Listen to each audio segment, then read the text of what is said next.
Sony has just released 3 APS-C wide-angle lenses in one go. In this video, we'll be taking a quick look at this one, the 15mm f1.4G. Among these 3 compact wide-angles, this one has the brightest aperture of the 3. In fact, I think this is Sony's first APS-C lens with an aperture as wide as f1.4. So if you're into owning the brightest native Sony APS-C lens, currently it's this one. A 15mm in full-frame equivalent is 22.5mm, which is quite wide. Imagine the main camera on a smartphone, but a bit wider.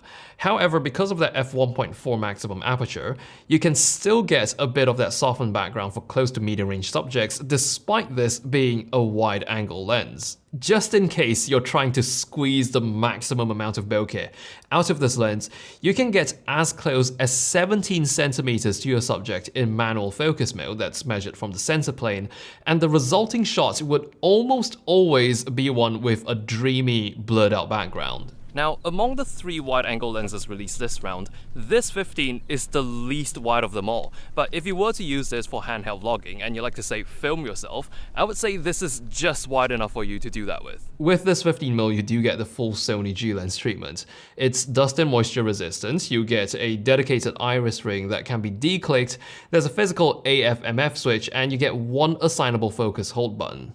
This lens uses linear motors for autofocus, though not the top-of-the-line XD linear motors. These are still quite responsive and extremely silent. There is also a certain expectation of optical excellence that comes with that G badge. This lens quite expectedly lives up to those expectations. From the center of the frame all the way to the corners, it renders details perfectly sharp, even wide open at f1.4. Now, distortion, despite being so wide, is very well controlled. There is a bit of vignetting at f1.4, but if you have shading compensation enabled in your camera body, then you're probably not likely to notice it. For the video shooters though, here's something you're gonna really appreciate.